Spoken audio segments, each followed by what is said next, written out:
You cannot walk into a new season still negotiating with an old one. You can't carry the baggage of yesterday into tomorrow's possibilities. Every new season has a stretching. Another way in which you can tell that a new season is coming is that the brook dried up. Many times we're trying too hard to revive a dried brook. Stop having a demonic connection with a season that should have passed. If the grace is gone, it's time to go. It's that simple. The old you cannot survive what the new season requires. When I talk about the new season, I'm not just talking about external timing. I'm also talking about internal shifting. You must leave what is familiar to live what is prophetic. The familiar is usually the prisoner of the prophetic future. I say to the strategist on the inside of you that knowing the right season is actually more important than having the right strategy. One of the questions I get asked very often is, how do I recognize a new season and how do I let go of an old one? And I think this is a very crucial question when you're talking about reawakening, because you cannot walk into a new season still negotiating with an old one. Seasons require sacrifice. That's the way it happens. To open the door to a new day, to open the door to a new season, you need to make a sacrifice. You can't carry the baggage of yesterday into tomorrow's possibilities. Neither can you carry certain people from your past, into tomorrow's inheritance. So being able to discern when the times have changed and the season is new is extremely important. So a couple of things that I think you should know that will be very helpful to you is, number one, every new season has a sound. Every new season has a stretching.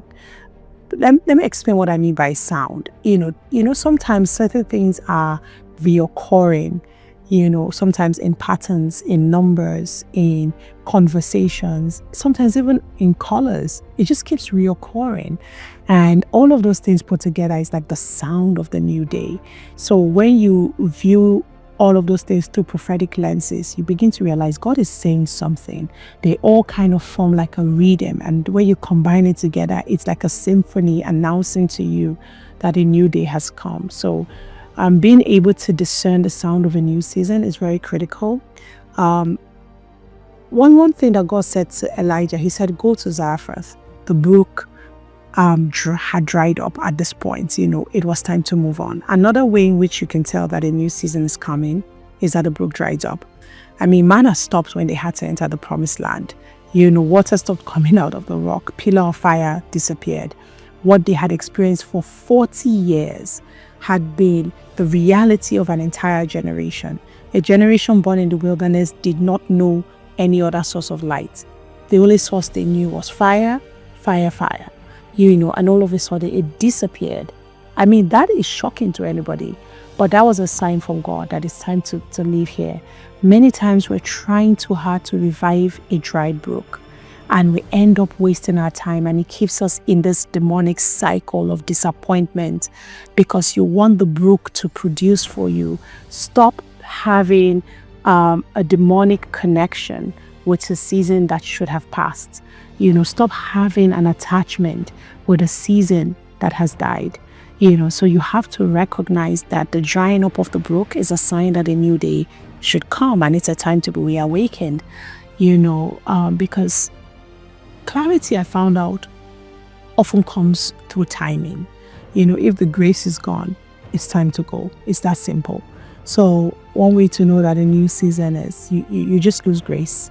You can't feel the ease anymore. You can't just feel the things you could tolerate around that season. It's just, you just can't take it anymore. You just can't help it anymore. You just literally feel like the hand of God that powered you to go through it is not available. It's usually a sign to move on. You have to know that the old you cannot survive what the new season requires. So when I talk about the new season, I'm not just talking about external timing. I'm also talking about internal shifting. So the new season doesn't just happen around you. It also happens within you. Okay? So you must leave what is familiar to leave what is prophetic. I don't know if you heard me. If you're going to leave out what is prophetic, you have to leave what is familiar. The familiar is usually the prisoner of the prophetic future. So you have to learn to walk away from it. These are just but a few ways in which you can tell when a new season is coming. But you have to understand that God is the God of all the seasons. In Ecclesiastes 3, it talks about to everything there's a season and a time for every purpose under heaven. He began to say a time to plant, a time to uproot, a time to mourn, a time to laugh. Just think about it. You cannot express past the boundary of a set time. So times are not just for you to recognize. Times are actually God's wisdom to you, to inform you on how to build. Time is supposed to train you. Time is supposed to educate you. Time is supposed to empower you. Time is supposed to lead you. It says there's a time for everything. Why are you trying to build when you're supposed to be pulling down? You're just going to exert yourself and you're going to lose grace and strength because you're trying to go against seasons.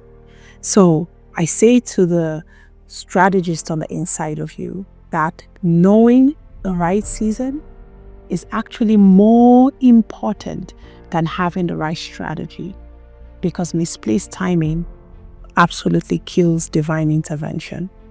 So let's go on this journey together. I want you to say yes to your upgrade on how to handle seasons. And I'm going to be teaching you how to upgrade timing, recognizing timing and maximizing timing at Reawaken to Purpose. I look forward to seeing you in class, and I know that your life is going to be changed completely when we go through those 3 days together. God bless you, and I'll see you soon.